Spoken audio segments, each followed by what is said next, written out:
What always amazes me about this solicitation meeting is that it's only marginally about the ask. It's a sliver of the meeting.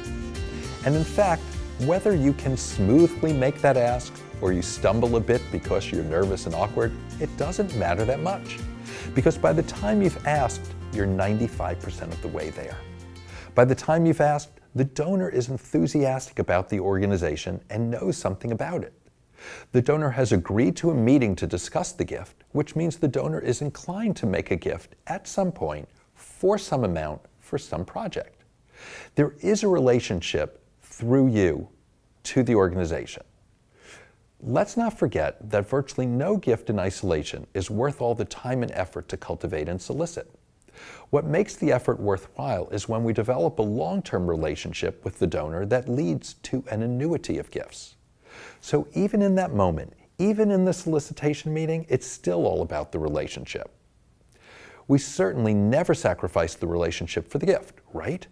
That alone proves what's most important. Most of the solicitation meeting is about getting to know the donor better and giving the donor a chance to talk. No matter how well we know a donor in advance of the meeting, there's always something more to learn. For instance, we might know why the donor loves our organization, but do we know what will motivate their biggest gift? Do we know what their philosophy about philanthropy is? What motivates their desire to be charitable? I bet you don't know the answer to that question for many of your donors. A good rule of thumb is that you should not talk more than 50% of the time, and preferably you should talk less than that. I'd say the gold standard is 25%, but in reality, that's often hard to attain. Whatever percent of the time you spend talking, think about what you might do to ask more questions and cut that number back by 10%.